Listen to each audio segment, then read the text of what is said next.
Hello there, and welcome to the prehistoric eras. I'm so glad you found your way here.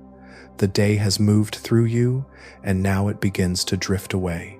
Whatever weight you've carried, whatever thoughts have circled through your mind, they can rest here. This is a space where time moves differently, where the rhythm of breath replaces the rhythm of tasks, and where the world softens into something older, something quieter.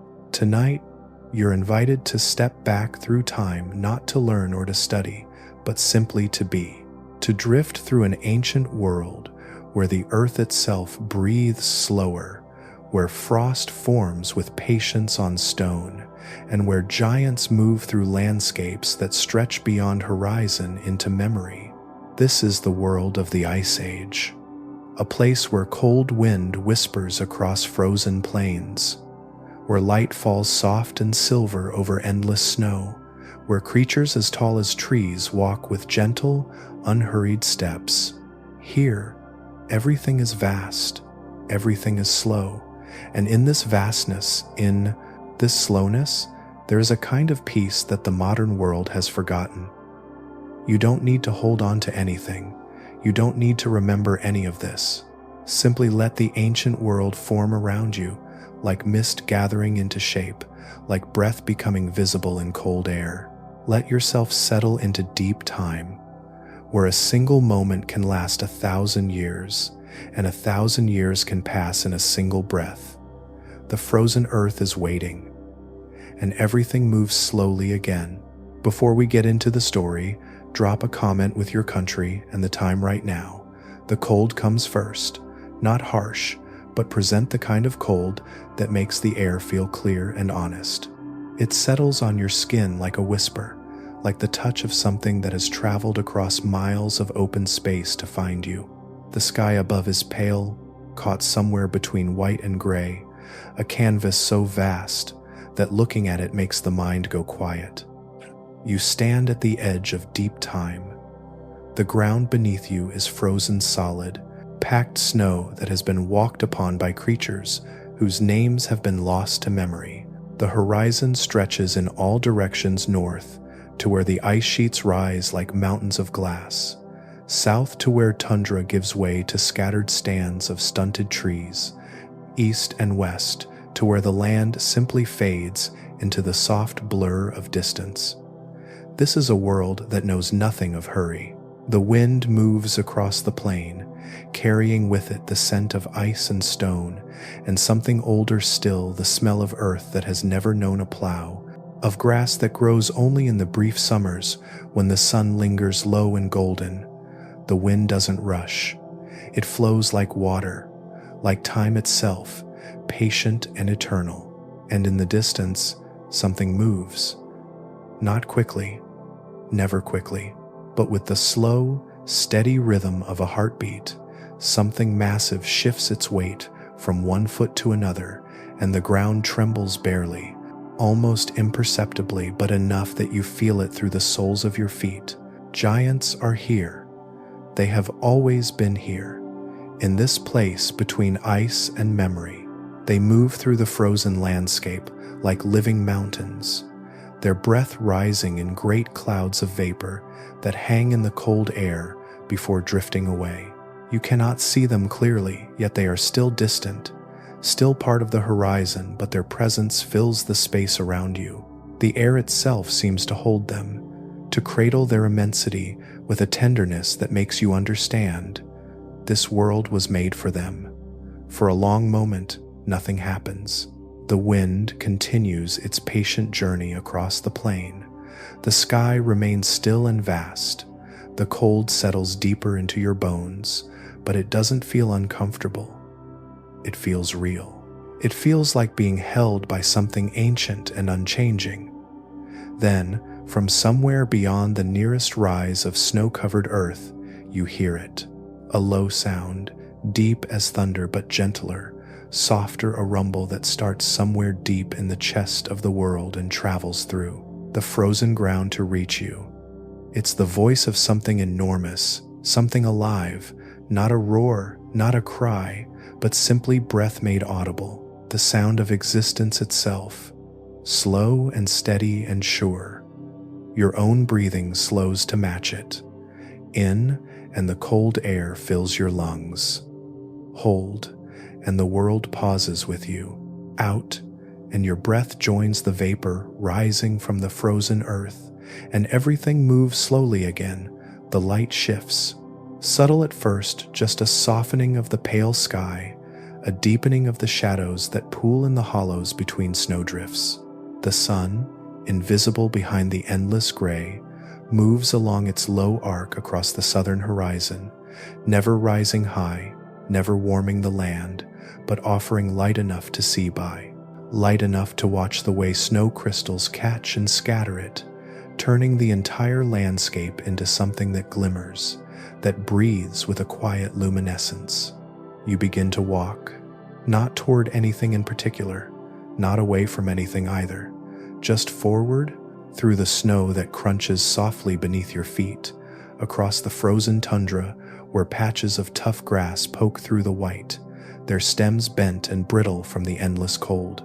The walking is easy, rhythmic, meditative.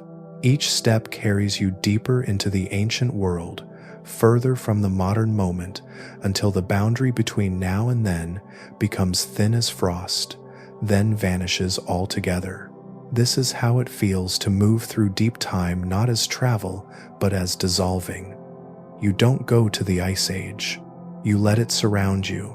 Let it fill the space where worry used to be, where urgency once lived.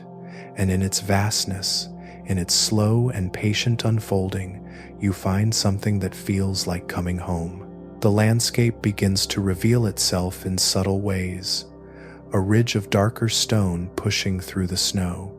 The frozen surface of a small lake, smooth as glass, reflecting the pale sky like a mirror laid flat against the earth. The tracks of something that passed this way deep. Impressions in the snow. Each one the size of a dinner plate, spaced far apart. Evidence of legs long enough to step over boulders without effort. You follow the tracks without deciding to. They lead you gently onward, a path already chosen, already walked. The wind picks up slightly, and you hear it singing through the scattered rocks, a low, hollow note that seems to come from the land itself. It's the sound of emptiness, but not loneliness. The sound of space so vast that it holds everything, wind and cold and light and time, without ever feeling crowded. And then you see it. At first, it's just a shape, a darkness against the white, massive and indistinct.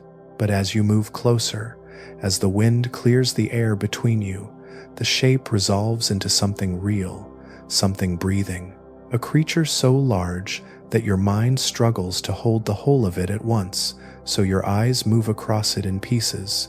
The curve of a back broad enough to cast shade, the arch of a tusk ivory yellow against the snow, the slow sweep of a trunk investigating the frozen ground. A mammoth, not hurrying, not hunting or fleeing, simply being, simply standing in the cold light with a patience that feels eternal.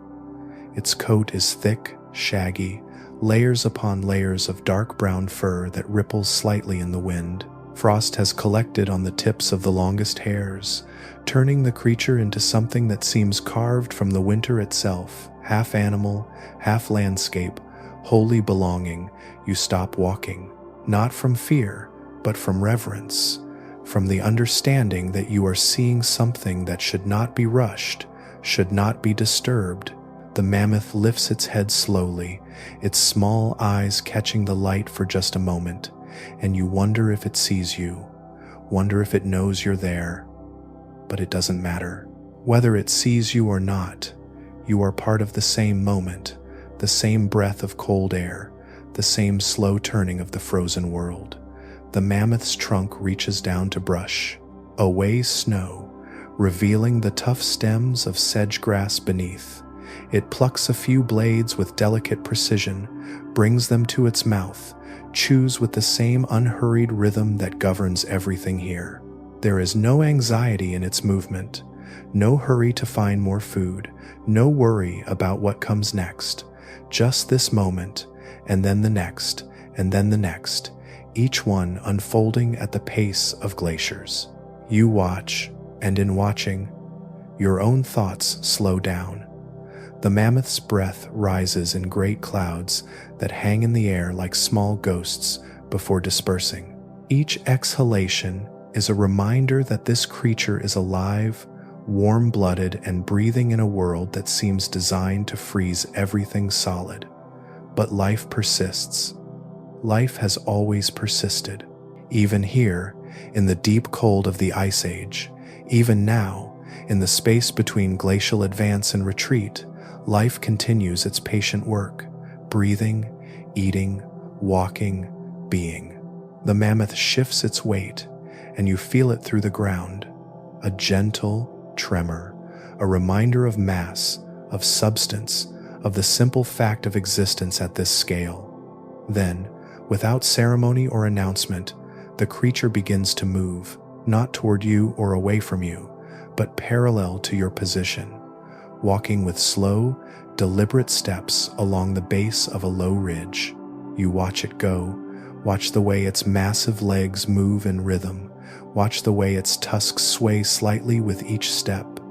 Watch until it becomes a shape again, then a shadow, then part of the distant horizon, and everything moves slowly again. The silence that follows feels full rather than empty.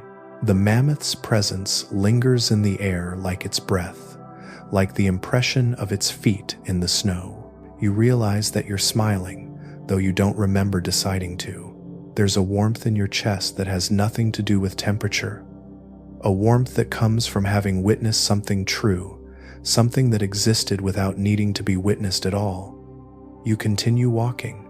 The tracks you're following, whether they're the mammoths or something else's, you can no longer tell lead you along the edge of a frozen stream.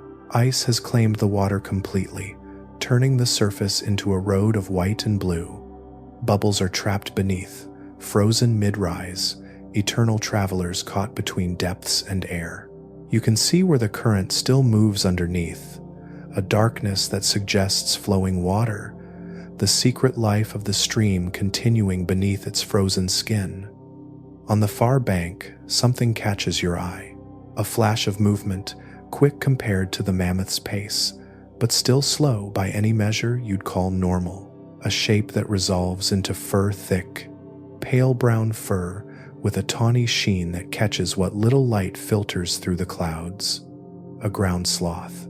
Not small like the creatures you might imagine in jungle trees, but massive, as large as a bear, built with a solidity that suggests it could push down a tree if it wanted to, though right now it seems content to simply sit in the snow, its long claws curled against its broad chest. The sloth's face has a gentle quality to it, almost drowsy, as if it's perpetually on the edge of sleep. Its small ears twitch occasionally, listening to sounds you can't hear: the shift of ice, the distant call of wind, the patient creaking of the frozen earth. It doesn't seem bothered by the cold. Its fur is dense enough to trap air, creating insulation against even the harshest winds. It sits like a boulder might sit, not going anywhere, not concerned with time or destination, simply occupying space with a profound contentment that makes you want to sit down as well. So you do. The snow is cold beneath you, but not uncomfortably so. You settle into it, let it support your weight, let yourself become still. From this new vantage point, lower to the ground, the world looks different, larger. The sky seems to dome above you with even more vastness. The sloth, still across the frozen stream, looks less like an animal and more like a living part of the landscape, a feature of the terrain that happens to breathe, that happens to blink slowly at the falling snow. Time becomes strange here. You can't tell if you've been sitting for minutes or hours. The light doesn't seem to change. The sloth doesn't seem to move, though occasionally it shifts an ear, tilts its head fractionally, as if considering some deep and important question that requires no quick answer. Your own thoughts drift like the wind arriving, pausing, moving on, leaving behind a mind that feels clean and clear and very, very quiet, and everything moves slowly again. A sound drifts across the tundra, not loud, but clear in the cold air that carries sound farther than it has any right to travel. A huffing, rhythmic sound, the sound of exertion, of breath being pulled in and pushed out with purpose. You turn your head slowly, reluctant to disturb your own stillness, and see movement in the distance, shapes moving together. A group, a gathering of creatures whose forms rise and fall in rhythm as they travel across the snow. As they grow closer, the shapes resolve into horses, not the sleek, domestic animals you know, but something wilder, stockier. Their bodies are compact and powerful, built for survival rather than speed, their coats thick and shaggy against the cold. Some are pale as the snow itself, others darker, their colors shifting between cream and brown and something that looks like shadow made solid. The herd moves with a kind of quiet coordination, no leader directing them, no urgency driving them forward. They simply move together, their hooves breaking through the crust of snow with soft, repeated thuds that create a rhythm, a heartbeat of many bodies traveling as one. Steam rises from their backs, from their nostrils, creating a cloud that travels with them, a mobile fog that speaks of warmth and life in motion. You watch them pass. Watch the way their manes flutter slightly in the breeze. Watch a young one, smaller, lighter on its feet, dart ahead of the group, then circle back, full of an energy that even this frozen world can't entirely contain. Watch an older horse, its coat grizzled with age or frost, moving with the steady confidence of one who has made this journey many times before. They don't notice you, or if they do, they don't find you threatening. You're just another part of the landscape to them, as still and quiet as the rocks, as permanent as the snow. The herd flows past like water, like wind, like time itself, and then they're beyond you, growing smaller against the white expanse, becoming shapes again, then suggestions of shapes, then memory. The ground sloth across the stream finally moves, a shift of weight, a slow reaching forward of one massive arm, claws extended to grip the frozen earth. It pulls itself forward with the unhurried determination of something that knows rest and motion are equally valid states of being. Then it settles again, having traveled perhaps 2 body lengths, and resumes its contemplation of the snow. You smile. There's something deeply peaceful about the sloth's approach to existence. No anxiety about covering distance. No concern with efficiency or progress. Just being, and then being somewhere slightly different, and then being again. The sloth's calm is infectious. It seeps into you like the cold, but warmer, settling into your bones with a comfort that makes your own muscles relax, makes your shoulders drop, makes your jaw unclench. A raven calls from somewhere unseen, its voice harsh and sudden in the quiet, but not jarring. Even the bird's cry feels like it belongs here, like another thread in the fabric of the frozen world. You imagine it perched somewhere on the ridge above, glossy black against endless white, intelligent eyes watching everything below with interest but no judgment. The raven knows this land, has known it for generations beyond counting. Its ancestors watched the mammoths and horses and sloths, just as it watches now, just as its descendants will watch long after the ice retreats and new worlds replace this one. But that's thinking too far ahead. That's letting the mind wander into future and past when the only real place is here, now, in this cold and quiet moment where breath mists in the air and snow catches the subtle light and everything moves slowly again. You rise eventually, though there's no urgency to it. Your joints are stiff from sitting in the cold, but the stiffness fades quickly as you start moving. The ground sloth watches you with its drowsy eyes, unconcerned, unafraid. You offer it a nod, an absurd gesture, maybe, to acknowledge a creature from another time, but it feels right, feels necessary. The sloth blinks slowly, which might be acknowledgement or might be the simple necessity of keeping its eyes moist, but you choose to believe it sees you, knows you, accepts your presence in its ancient world. The frozen stream leads you onward. You follow its winding path through the tundra, stepping carefully on the ice, listening to the way it creaks beneath your weight, not threateningly, but musically, a sound like distant bells, like wind chimes made of glass. The ice is thick here, solid enough to hold much more weight than you possess, strong enough that even the mammoths walk across it without breaking through. The light begins to shift again, growing slightly dimmer, as if the invisible sun behind the clouds is remembering that even winter days must end. But night is still far off. This is just the afternoon slowly becoming evening, the pale gray of the sky taking on a subtle blue tone at the edges, like a watercolor painting where colors blend without sharp borders. You hear water. Impossible. You think at first everything is frozen, but the sound persists, a soft gurgling, a liquid whisper that draws you toward a place where the stream bends sharply around a rocky outcrop. Here, sheltered from the worst of the wind, kept slightly warmer by some underground current of geothermal heat, a small section of the stream has refused to freeze.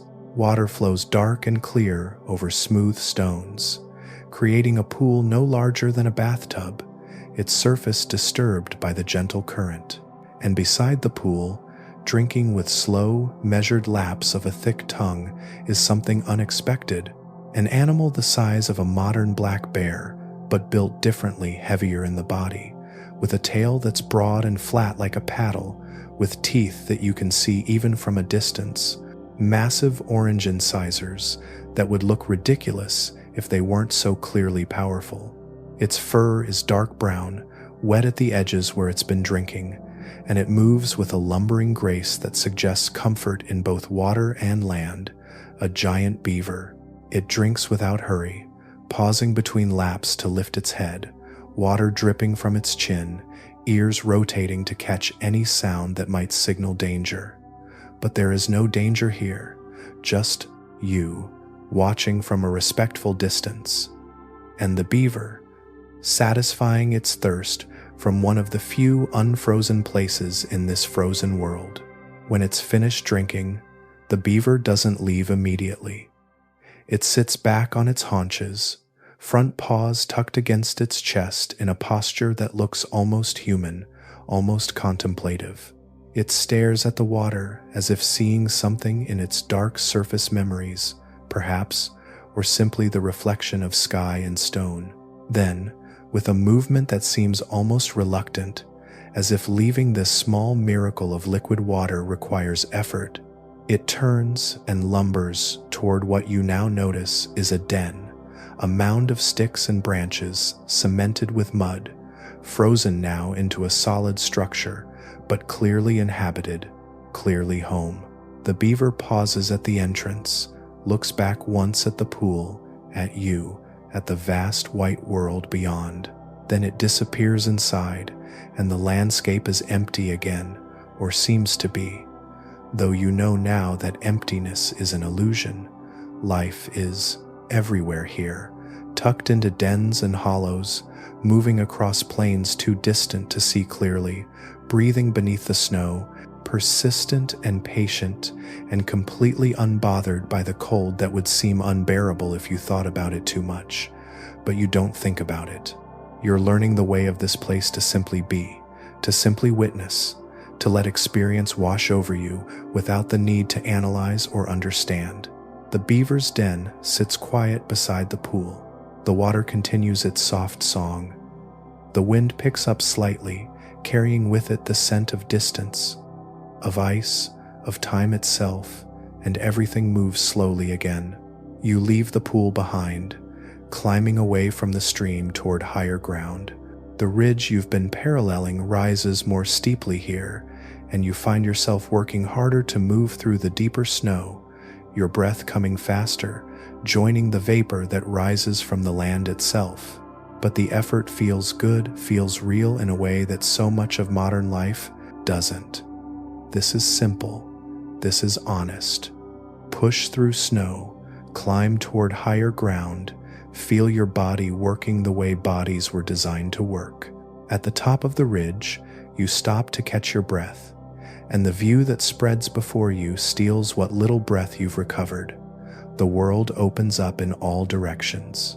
To the north, the ice sheet rises like a range of mountains, its face catching what light remains and throwing it back in shades of blue and white and silver. To the south, the tundra stretches to the horizon, dotted here and there with dark shapes that might be rocks or might be creatures too distant to distinguish. To the east and west, more of the same endless land, endless sky, endless cold beauty that makes your chest ache with something that might be awe, or might be loneliness, or might be the simple recognition of your own smallness in the face of such vastness. But smallness doesn't feel bad here. It feels appropriate, feels like the truth of things. You are small, and the world is large, and that's exactly how it should be. Something moves in the valley below. Several somethings, actually, moving together with a coordination that speaks of family, of pack, of belonging. At first, they're just shadows flowing across the snow, but as your eyes adjust, as you understand what you're seeing, they resolve into wolves. Not the gray wolves you might know, but something larger, heavier, dire wolves, built for this harsh world, for taking down prey much larger than themselves. Their coats are thick and dark, their shoulders broad and powerful. They move in a loose formation, spread out enough that they can cover ground, but close enough that they're clearly together, clearly communicating in ways you can't hear but can sense a glance, a shift of weight, a positioning that speaks of long familiarity with each other's rhythms. They're not hunting now, just traveling, moving from one place to another with the steady purpose of those who have territory to patrol, a range to cover. The lead wolf, larger than the others, its muzzle grizzled with age, sets a pace that's sustainable, not too fast, not too slow. The others follow, including a younger wolf, smaller and quicker, who occasionally breaks formation to investigate a scent, a track, a disturbance in the snow, then hurries to catch up.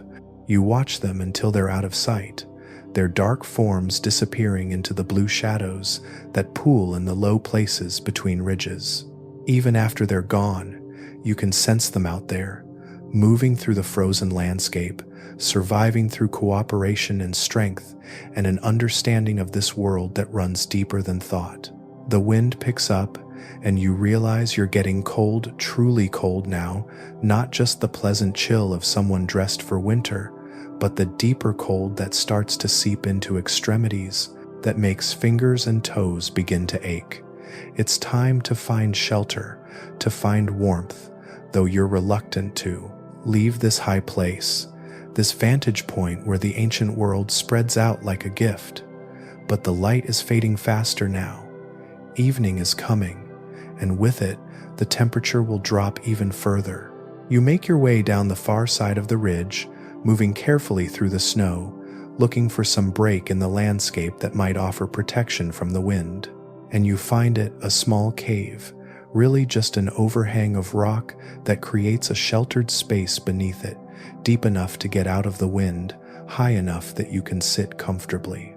The ground inside is merely cold rather than frozen, covered with a thin layer of old snow and dried grass that must have blown in during the autumn before winter locked everything down.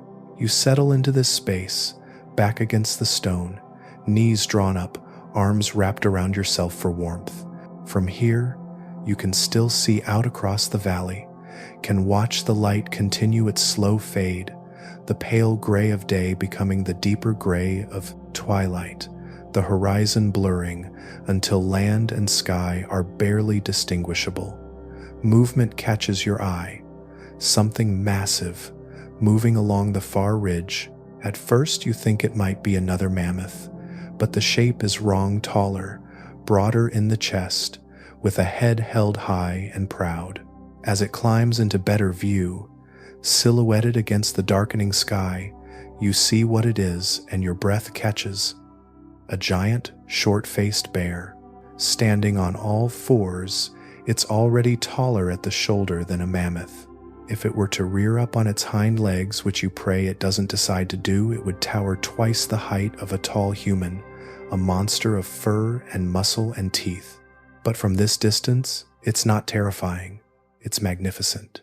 It moves with a ponderous grace, turning its head slowly from side to side, surveying the landscape with the confidence of something that has no predators, no threats, nothing to fear from this frozen world.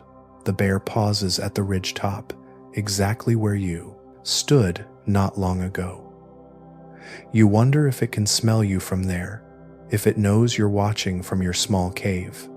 But it doesn't seem interested in hunting. It simply stands, looking out at the same view you admired, and you imagine it thinking the same thoughts, or not thinking at all, just being present in the moment, experiencing the cold and the wind and the failing light without needing to name any of it, without needing to understand. Then the bear sits, just sits down heavily, its massive rump settling into the snow, its front legs straight, its head still held high. It looks like it's waiting for something, or watching for something, or perhaps simply enjoying the evening in whatever way bears enjoy things.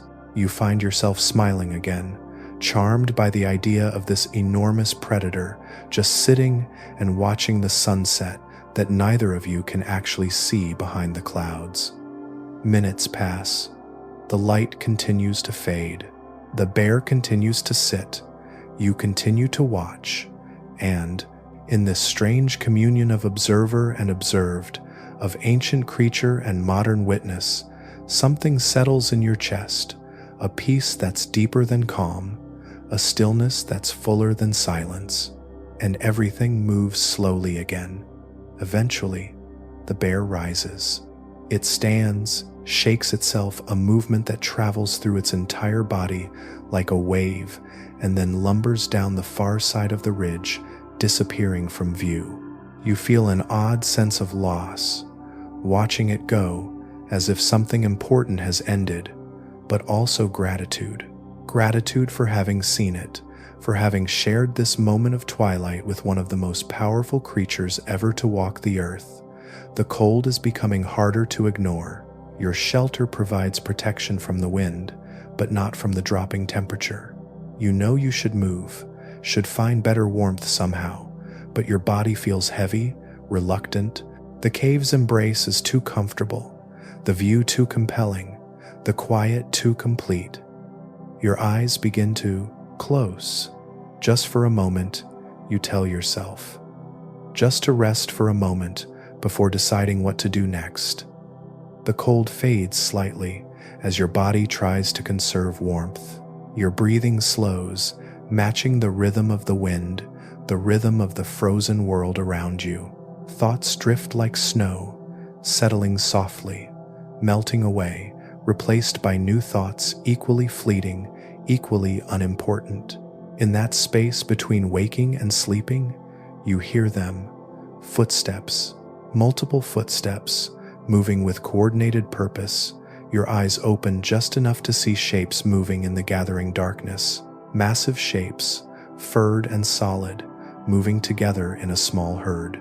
Musk oxen, their shaggy coats so thick they seem to double their size, their heads lowered against the wind, their horns curved and powerful. They pass close to your shelter, close enough that you can hear the sound of their breathing, can smell the musky, animal scent of them. They don't notice you or don't care. They're focused on their own purpose, finding a place to shelter, perhaps, or simply moving to new grazing grounds. One of them, smaller than the others, stumbles slightly in the snow, and immediately two larger animals shift position, creating a windbreak, offering protection without any apparent communication. The herd moves on, and you let your eyes close again, comforted by the knowledge that you're not alone in this frozen world. Life continues around you, beside you, through you. The musk oxen will find their shelter. The wolves will return to their den. The bear will find whatever it is bears seek in the darkness. And the mammoth, somewhere out there in the night, will stand sleeping on its feet, held up by legs like pillars, dreaming whatever mammoths dream. And you, in your small cave, in your small moment borrowed from deep time, can rest, can let the cold world hold you, can surrender to the pull of sleep that's been growing stronger, that's been calling you since you first stepped into this ancient landscape. Your breathing slows further. Your heartbeat becomes a distant thing, steady but quiet. The last of your thoughts drift away like the last light of day, leaving behind a mind as clear and still as frozen water, as open and vast as the tundra itself, and everything moves slowly again. Time passes, though you have no sense of how much. The night deepens, bringing with it a darkness that's complete, that's absolute in a way that modern nights can never be. No streetlights, no distant cities, no glow of civilization anywhere on the horizon, just darkness. And stars, so many stars that the sky looks like it's been painted with light, like someone took a brush full of diamonds and splattered it across the black. You dream, but the dreams are gentle things, soft-edged and slow-moving. You dream of walking through snow that never ends, of meeting creatures whose names you don't know but whose presence feels familiar, like old friends whose faces you've forgotten. You dream of warmth in the cold, of stillness in the wind, of time stretching out in all directions until past and future become meaningless and only now remains, vast and patient and perfectly content to be itself. Somewhere in the deep night, you half wake to a sound, a low, musical sound, part wind, part voice, part earth itself sighing. You open your eyes to darkness, but sense something nearby, some presence just outside your shelter. You're not afraid. Fear seems impossible here, unnecessary. Whatever is out there belongs to this world, is part of its fabric, and you are merely a visitor passing through. The sound comes again, closer now, a huffing breath, the kind an elephant might make, but deeper, more resonant, and then, impossibly, a warmth. Not the warmth of fire or the sun, but the warmth of a living body radiating heat, of blood flowing beneath thick skin and thick fur. A mammoth has come to stand beside your cave. You can't see it in the darkness, but you know it's there. Can feel its massive presence, can hear its slow, deep breathing, can smell the musky scent of its fur. It doesn't seem agitated or curious. It's simply there, sharing the night with you, sharing the cold, sharing the endless darkness and the infinite stars. You have no idea why it's chosen this spot, this moment. Perhaps it smelled you and came to investigate, finding no threat. Perhaps it was simply passing by and paused, as mammoths do, for no reason except that pausing felt right. Perhaps it senses that you're cold, that you're small and vulnerable, and some ancient instinct made it stand close, offering its bulk as a windbreak, its heat as a gift. Whatever the reason, you're grateful. The warmth spreading from the mammoth's body reaches into your shelter, takes the edge off the cold, makes the night feel less hostile and more like embrace. You settle back against the stone, pulling your arms tighter around yourself and let the mammoth's presence wrap around you like a blanket. And in that warmth, in that darkness, cradled by ancient stone and guarded by an ancient creature, you drift deeper into sleep. Real sleep now, not just rest, the kind of sleep where the body truly releases, where tension melts away completely, where consciousness dissolves into something simpler, something more fundamental. The mammoth stands watch through the night, its breathing slow and steady, its warmth constant. Perhaps it sleeps on its feet, as elephants do. Perhaps it stays awake, listening to the wind and the distant calls of wolves and the creaking of ice. It doesn't matter. What matters is its presence, its gift of warmth and protection to a small creature from another time who stumbled into its world, and everything moves slowly again. When you wake or begin to wake, the transition is gradual and gentle. The sky is growing light again. Not bright, never bright in this world, but lighter, the black fading to deep blue, then to the familiar pale gray that passes for day here. The mammoth is gone, its warmth withdrawn, but the memory of it lingers, makes you feel less alone, less cold. You stretch carefully, joints stiff from sleeping in the cold, and emerge from your shelter to greet the morning. The landscape looks different in this new light, somehow softer, the hard edges of rock and ice blunted by snow that fell during the night. A light dusting that covers everything like a benediction. The world is quiet in a way that only mornings can be quiet, not empty, but expectant, waiting for the day to unfold, for life to begin its slow movements again.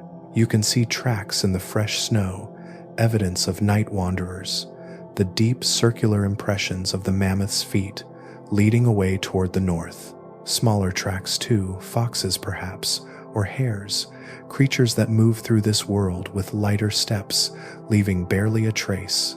You breathe in the cold morning air, and it tastes clean, pure, untouched by anything except the slow chemistry of ice and stone.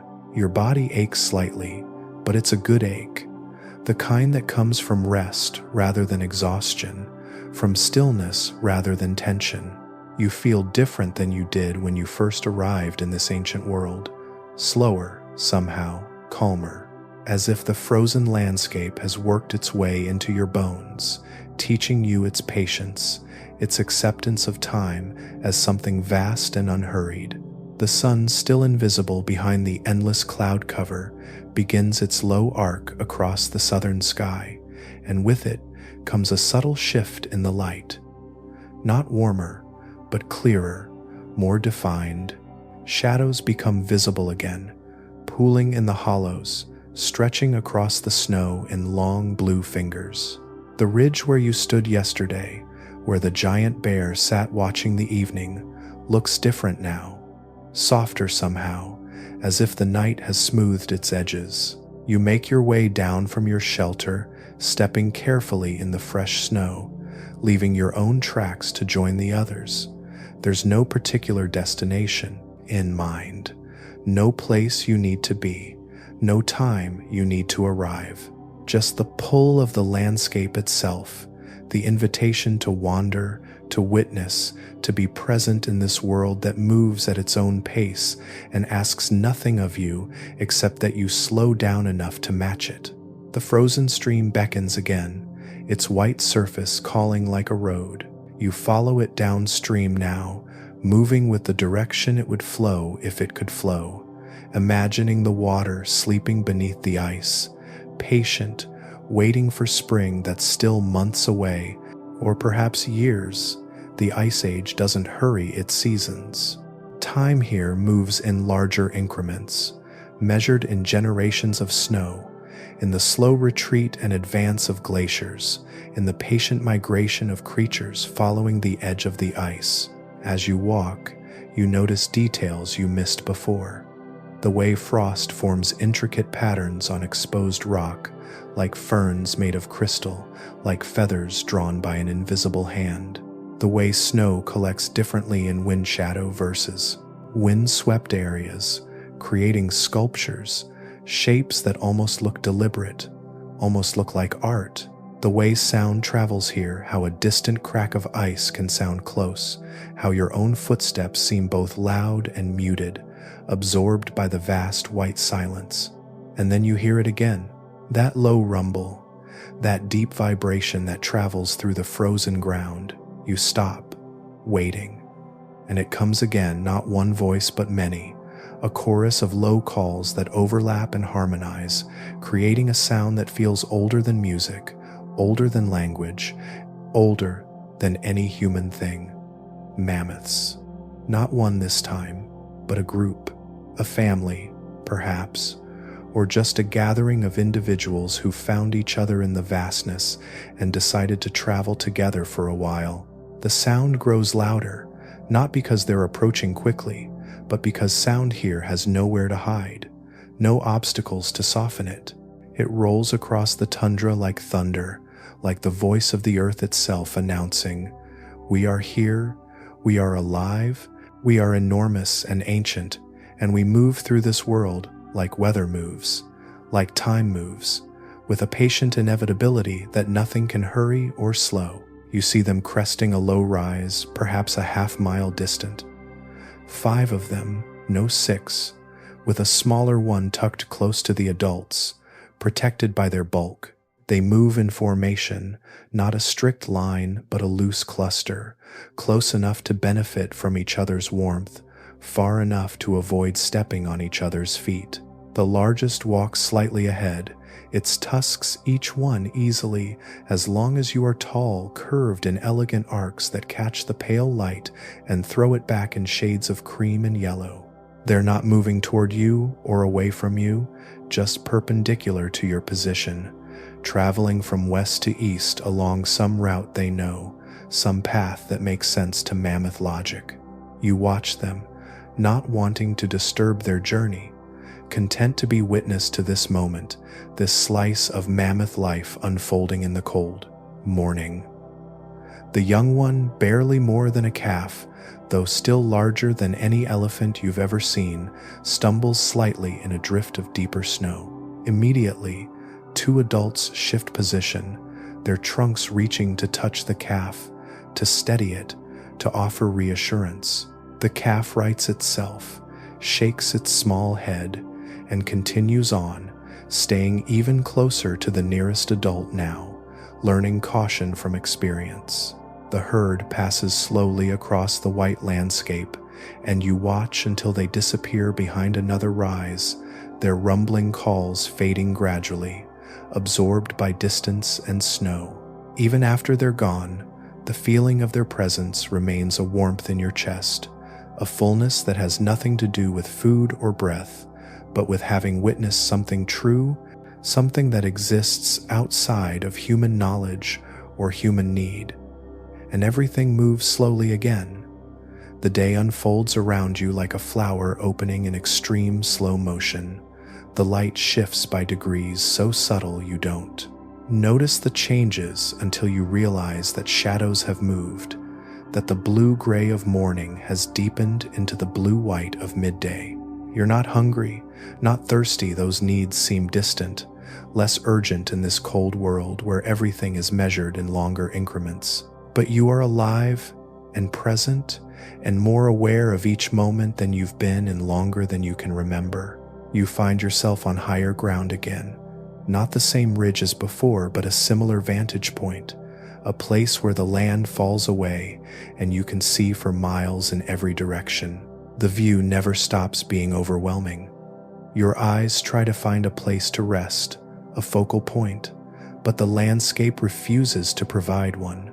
Everything is equally vast, equally important, equally worthy of attention. Movement in the middle distance catches your eye. Something low to the ground, dark against the snow, moving with purpose but not haste. You shade your eyes against the glare, trying to make out details, and slowly, the shape resolves into something familiar yet strange. Another ground sloth, but moving this time, not sitting in contemplation.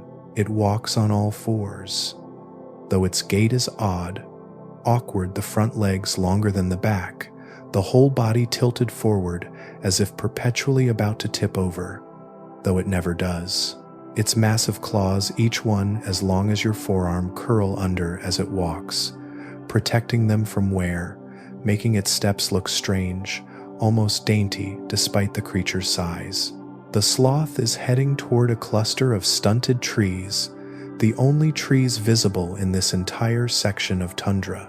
They're small things, barely tall enough to deserve the name, twisted by wind into shapes that look more like brushstrokes than plants. But they're alive, and they're green beneath the coating of snow and ice, and the sloth clearly knows they're there, clearly has come here with intention. You watch as it reaches the nearest tree, rises up on its hind legs, and suddenly it's not awkward at all. On two legs, it's majestic, towering, its full height on display. It wraps its long arms around the tree trunk, those formidable claws finding purchase, and begins to strip branches, pulling them to its mouth, chewing with the slow, methodical rhythm that seems to govern all its actions. The tree shakes under this attention, dropping snow in small cascades that sparkle as they fall. But the tree will survive this. It's been fed upon before you can see the scars of old browsing, the way certain branches have been removed cleanly. The sloth knows how much to take without killing, knows the balance that allows both to survive in this harsh world. It's a relationship as old as the Ice Age itself. Predator and prey, too simple a description for something this complex, this mutual. The sloth feeds for a long time. There's no hurry in its movements, no sense that it needs to eat quickly and move on. It simply eats, stops to rest while still standing, then eats some more. At one point, it pauses mid-chew, a branch still half in its mouth, and looks directly at you. Its eyes are small, dark, almost lost in the fur of its face, but they're not dull. There's intelligence there, awareness, some understanding that you exist and are watching and are no threat. The sloth holds your gaze for a moment that stretches and stretches until it feels less like a moment and more like a conversation, a mutual acknowledgement that transcends species and time. Then, without any sign of concern, it returns to its meal, dismissing you as only the truly confident can dismiss observers. You smile. There's something almost comical about the sloth's complete lack of urgency, something that makes the tension you carry, the tension everyone carries from modern life, seem absurd by comparison. What is there to hurry for? The trees will still be here tomorrow. The food will wait. Time will continue its slow unfolding whether you rush through it or not. The sloth understands this in a way that feels profound, feels like wisdom you've forgotten but are now remembering. A sharp cry splits the air, high-pitched, piercing a sound so different from the low rumbles and soft huffs you've heard that it startles you, makes your heart quicken. You look up, searching for the source, and see a shape against the pale sky. A bird, large, circling on broad wings that barely move, riding currents of cold air with effortless grace. Not a raven this time, something bigger, more impressive. The bird circles lower, and you can make out details. A massive beak, hooked and powerful, dark feathers that glint bronze in what little light penetrates the clouds, a wingspan that must be 12 feet from tip to tip, a Teratornis, one of the great birds of the Ice Age, a predator and scavenger that rules the sky the way the dire wolves rule the ground. The bird calls again, and the sound echoes across the empty landscape, unanswered. It's looking for something, food, perhaps, or just surveying its territory, checking for anything that might be worth investigating. Its keen eyes scan the ground below, missing nothing, seeing details you could never make out from such a height. It passes directly overhead, close enough that you can hear the whisper of wind through its feathers, close enough to feel small and exposed and very, very aware of your place in the food chain. But the bird doesn't stop. doesn't even slow. You're not what it's looking for. You're too small, too alert, too unknown. It continues its lazy circle, rising on a thermal you can't feel, and then it's moving away, becoming smaller against the vast sky, becoming a speck, becoming nothing but memory. The ground sloth is still eating, undisturbed by the territornies. Perhaps it's too large to worry about birds, even birds that size. Perhaps it simply knows that panic serves no purpose, that staying calm and focused is the best defense. Or perhaps, and this feels closest to the truth, it simply lives so, completely in each moment, that the bird's presence, the bird's passing, are just part of the flow of experience. No more worrying than a cloud passing overhead or a breeze picking up, and everything moves slowly again. You stay on your high point through the middle part of the day, watching the landscape breathe. And it does breathe, you realize. Subtly, almost imperceptibly, but definitely. The way wind moves across the snow creates patterns of movement, waves frozen mid-crest that seem to shift when you're not looking directly at them. The way light changes as clouds thicken or thin, creating pools of lighter gray that move across the white ground like living things. The way the land itself seems to settle slightly as temperature drops or rises, the ice beneath the snow creaking and groaning in a language you don't speak but somehow understand. This is what it means to live in deep time, not to experience individual minutes or hours, but to sense the larger patterns, the slower rhythms, the way seasons turn, the way ice advances and retreats, the way species adapt or fail to adapt over thousands of years. From this high point, with the landscape spread before you like a lesson in patience, you begin to understand what these creatures know instinctively, that individual lives are brief flickers in the long story of the world, that what matters is not any single moment, but the accumulation of moments, the slow building of existence, one breath at a time. The afternoon wears on. The sloth finishes its meal and lumbers away, disappearing into the white distance. The sky grows slightly darker, the clouds thickening, and you sense that more snow is coming. Not a storm. Storms here are rare. The air too cold to hold much moisture, but a steady fall of small flakes, the kind that accumulates slowly but persistently, adding to the endless layers that build year after year into glaciers, into ice sheets, into the frozen record of ages. You should find shelter again, should prepare for another night in the cold, but you linger on your high point, reluctant to leave, wanting to hold on to this feeling for as long as possible, this sense of being small and safe and exactly where you belong. Movement below draws your attention.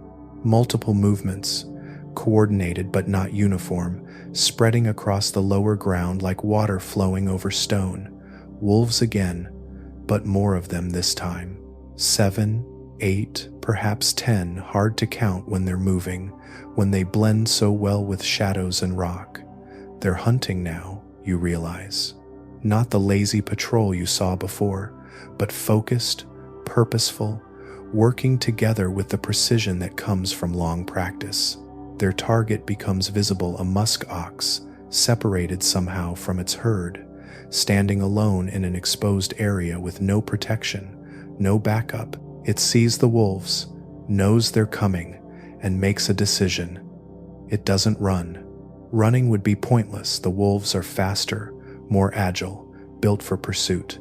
Instead, the musk ox plants its feet, lowers its massive head, and waits, those curved horns pointed outward, ready to defend itself with the only weapons it has.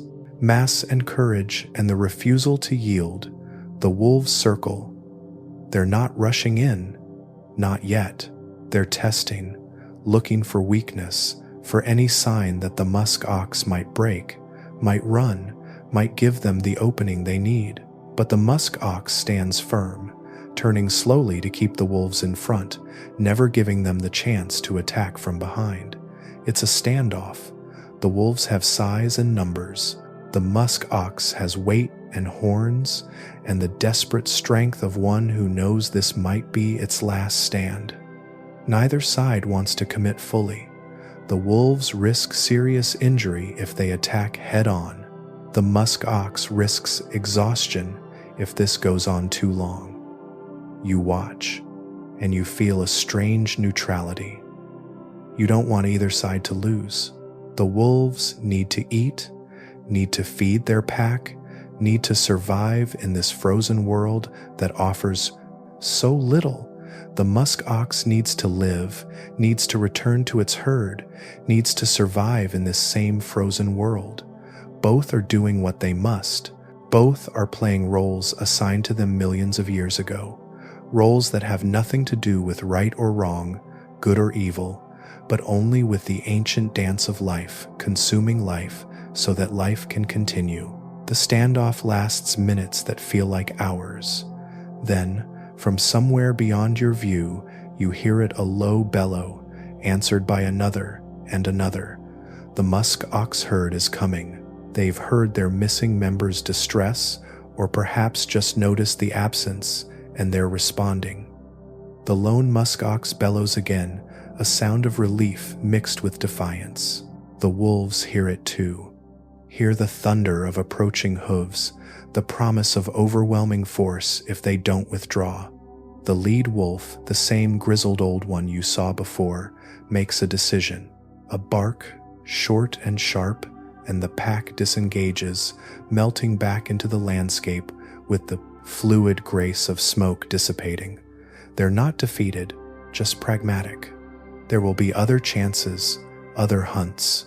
Survival means knowing when to fight and when to fade away. The musk ox holds its ground until its herd arrives 5 more animals, shaggy and solid, forming a protective circle around their returned member.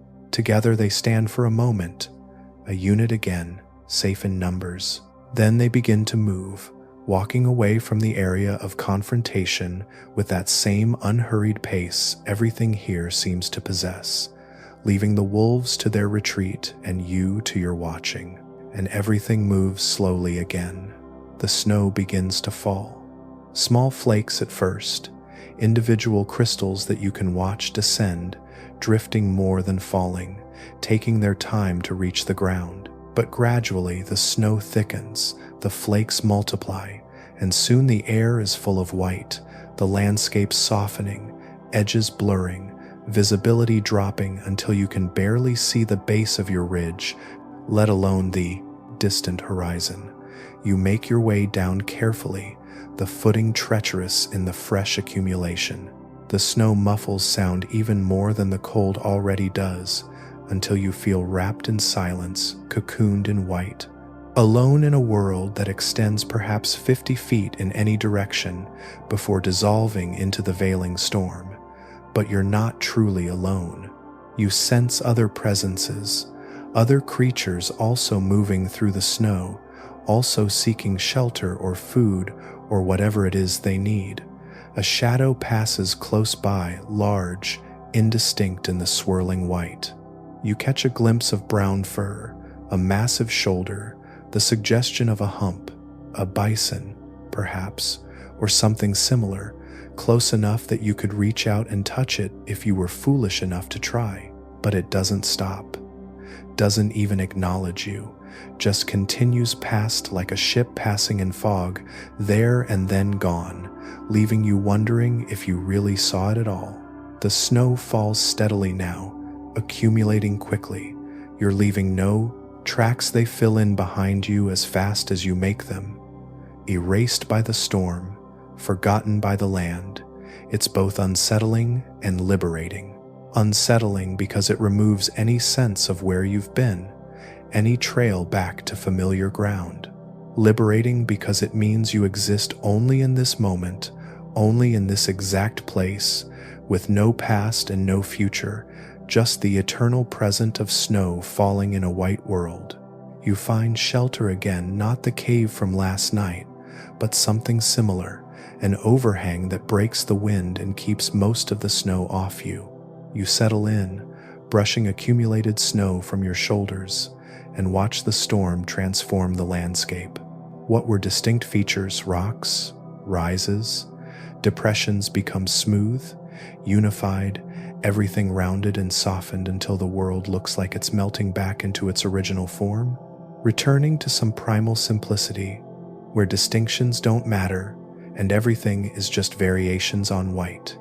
The snow has a sound, not the individual. Flakes landing, they're too light, too soft for that, but the collective whisper of millions of flakes falling at once, a sound like distant breath, like the world inhaling and exhaling, like time itself made audible. You listen to it, let it fill your ears and your mind, crowding out any thoughts that try to form, leaving only the simple present tense awareness of, snow is falling, I am here, this moment exists. Time becomes impossible to track. The storm creates a strange twilight, not dark but not bright either, a uniform grayness that gives no clue whether it's afternoon or evening or some hour in between. You drift in this timeless space, not quite awake but not asleep either, your body still and quiet, your breath synchronized with the rhythm of the falling snow. And in this drift, you hear it, a sound unlike any other you've encountered in this frozen world. Not low like the mammoth's rumble, not high like the Teratornus's cry, but something in between, a huffing, chuffing sound, accompanied by the crunch of heavy footsteps breaking through snow crust. Something large is moving nearby, moving with purpose despite the storm, moving closer to your shelter.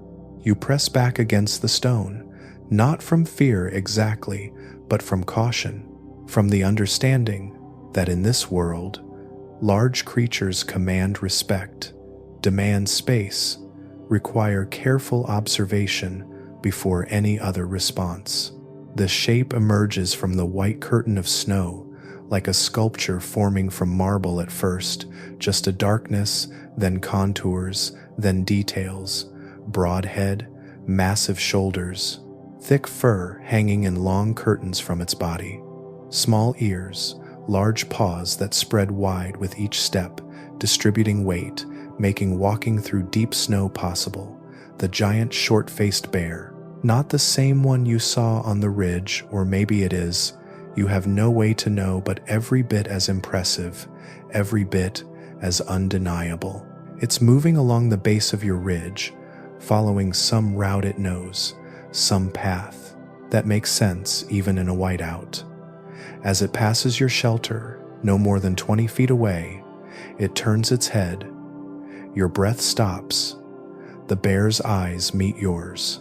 Small eyes, dark eyes, but intelligent, aware. It sees you, knows you're there, understands you're sheltering from the same storm it's moving through. For a moment that seems to stretch into eternity, you're locked in mutual observation. The bear assesses you. Small, harmless, not food, not threat, not worth the energy of investigation. You assess the bear. Enormous, powerful, but not aggressive, not hunting, just traveling. The bear makes a sound, not a roar or a growl, but something softer, almost conversational, a chuff that might mean, I see you, or might mean nothing at all, except I am here and you are there, and we share this moment. Then it looks away, dismissing you with that same confidence the ground sloth showed earlier, and continues on its way, fading back into the snow, becoming shadow, becoming suggestion, becoming memory. Your breath returns in a rush. Your heart pounds not from fear, though there was fear, but from something bigger than fear.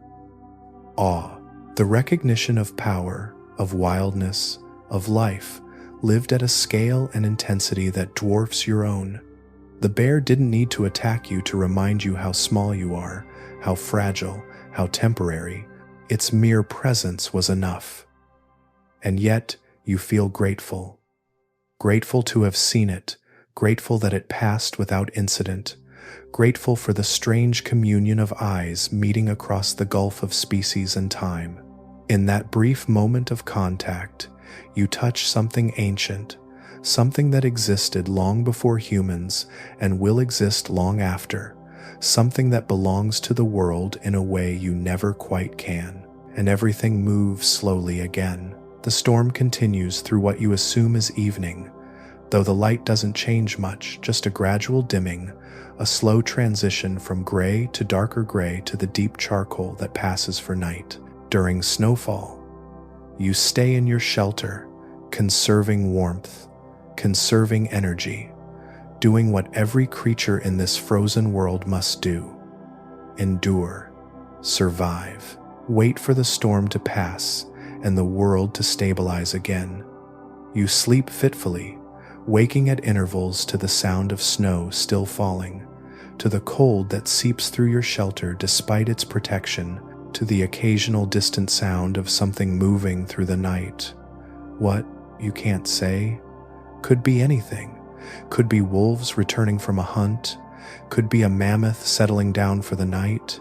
Could be wind playing tricks with snow, creating shapes and sounds that mimic life. In one of these half-waking moments, you sense something again.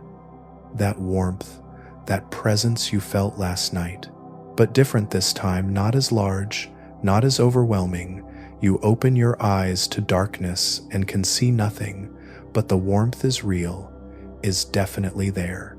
And the sound, soft breathing, multiple rhythms overlapping, creating a gentle symphony of exhalations. Wolves, a small group of them, maybe 3 or 4, has taken shelter near your overhang, close enough that their body heat reaches you, close enough that you can hear their breathing, but not so close as to be threatening. They've accepted your presence the way they accepted the storm as a fact, neither good nor bad, just something that is. And in return, you've been granted the gift of their warmth, of their company, of the knowledge that even in the cold and dark, life gathers together, shares space, finds comfort in proximity. You don't move, don't want to disturb this moment, this temporary pack of human and wolf sheltering from the same storm. You simply accept it, let the warmth seep into you, let the sound of wolf breath lull you back towards sleep, deeper this time, more complete. And in that sleep, you dream again. Dream of walking through endless snow under endless sky. Dream of creatures massive and small, all moving through the same frozen world, all playing their parts in the same ancient story. Dream of time stretching backward and forward until all moments exist, simultaneously, the mammoths of yesterday, the empty tundra of tomorrow, the sleeping wolves of right now, all layered together like images in old glass, each one visible through all the others. The dream is peaceful. Even when predators chase prey, even when the cold bites deep, even when death claims what it must claim to make room for new life, the dream remains fundamentally peaceful. Because this is what is, this is what has always been. This is the wheel turning, the cycle completing, the world doing what worlds do, persisting, adapting, continuing. You wake to silence, complete, absolute silence that tells you the storm has passed, the snow has stopped, and the world waits in that peculiar quiet that comes after heavy snowfall. All sound absorbed, all rough edges smoothed, everything made new by the accumulation of white. The wolves are gone, you're alone, again, or seem to be, though by now you understand that alone is an illusion here. The landscape is always full, always teeming with life, even when you can't see it, can't hear it, can't sense it directly. The wolves are out there somewhere. The mammoths are standing in small groups across the tundra. The ground sloths are waking slowly to another day of peaceful browsing. The bears are stirring from their shallow sleep. The pterotornis is already aloft, riding the cold morning air. You emerge from your shelter into a transformed world.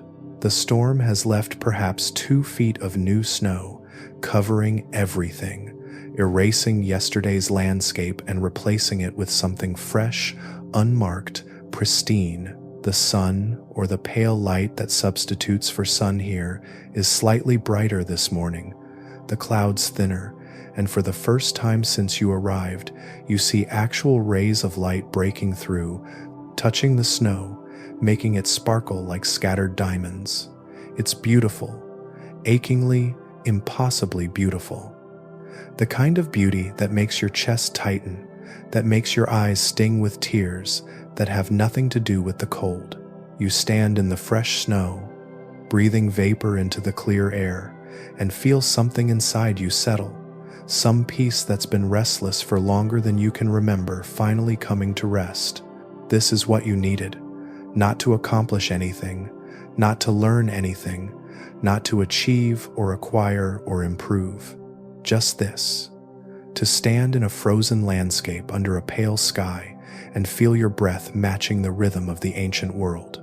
To understand, in a way that goes deeper than thought, that you are part of something larger, something slower, something that will continue long after you're gone, but that includes you right now, in this moment, as part of its vast and patient unfolding. And everything moves slowly again. You walk through the fresh snow, making the first tracks, leaving a trail that might be seen by wolf or sloth or mammoth, or might simply fill in before anyone passes this way. It doesn't matter. The walking is its own reward. The movement meditation, the simple act of placing one foot in front of the other sufficient purpose. The landscape reveals itself gradually as you move through it.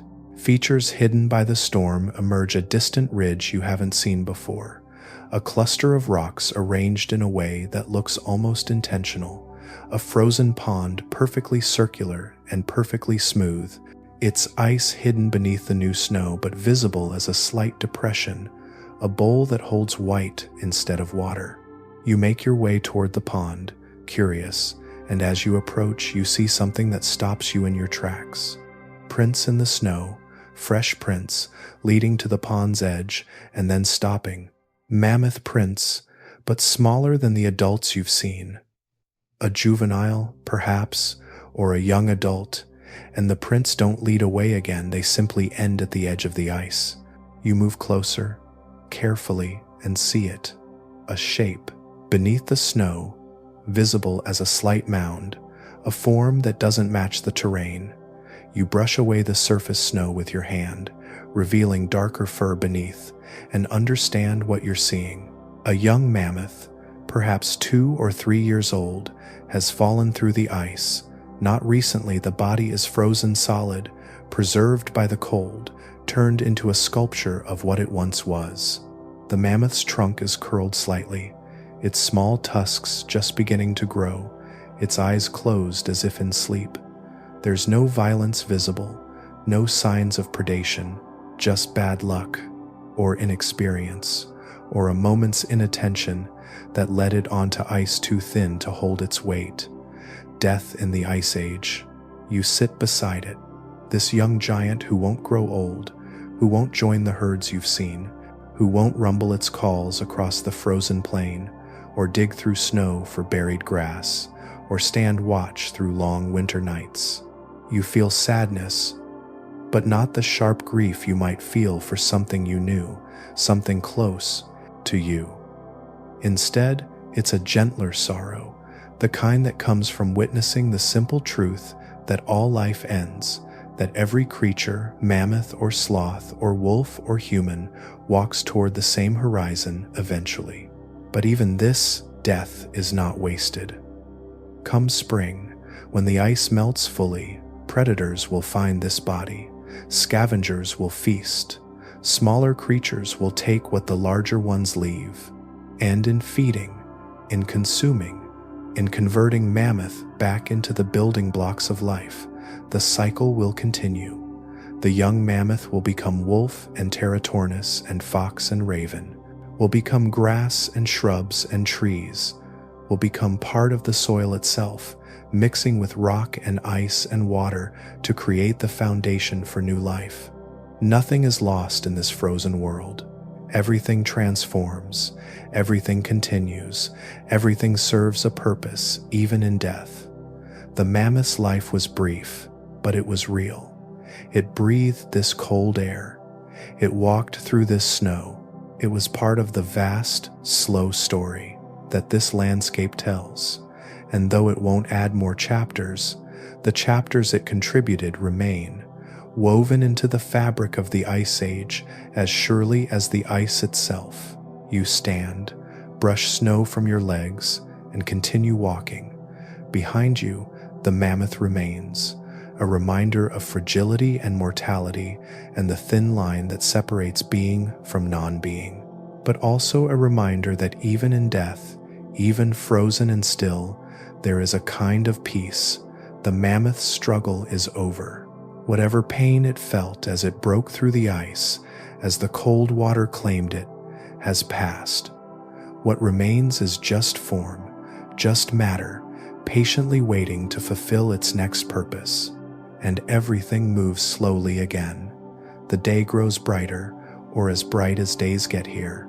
The clouds continue to thin, and for the first time you see actual blue sky, just patches at first, small windows in the gray, but enough to suggest that somewhere beyond the clouds the sun still shines, still follows its ancient path across space, still promises that warmth exists, even if not here, even if not now. The temperature hasn't changed, it's still far below freezing, still cold enough to make unprotected skin ache within minutes. But the light changes everything. The blue above makes the white below seem whiter, brighter, more alive. Shadows become sharper, more defined. The world gains depth and dimension it lacked under the flat gray sky, and with the better light comes better visibility. You can see for miles now, can make out details that were previously lost in the uniformity of storm and cloud. And what you see takes your breath away. Movement everywhere. Creatures you've only glimpsed individually or in small groups are suddenly visible across the entire landscape. To the north, a line of mammoths, perhaps 15 or 20 of them, moving slowly eastward, their dark forms stark against the snow. To the west, a herd of musk oxen, clustered tight against the wind, their breath creating a cloud that travels with them. To the south, horses running, actually running, the first fast movement you've seen in this world, manes flying, hooves throwing up sprays of snow, full of joy or fear, or simply the need to move after standing still through the storm. And closer, much closer, directly below your position on a small rise, a gathering unlike anything you've seen, a natural amphitheater in the landscape, a depression ringed by low ridges, and in that depression, drawn there by some instinct you can't name, a collection of Ice Age life. Mammoths, yes, several families, but also ground sloths, 3 of them, sitting in a loose circle. A pair of giant short-faced bears, keeping their distance from the others but clearly part of the same gathering, musk oxen along one edge, horses along another, and moving through it all. Between the larger creatures, a pack of dire wolves, not hunting but simply present, accepted, part of the community. It's like watching a parliament, a council, a gathering of the tribes. No one creature seems to be in charge. No one is fighting or threatening. They're simply together, sharing space, sharing the strange bright morning after the storm. Perhaps this happens often, this gathering.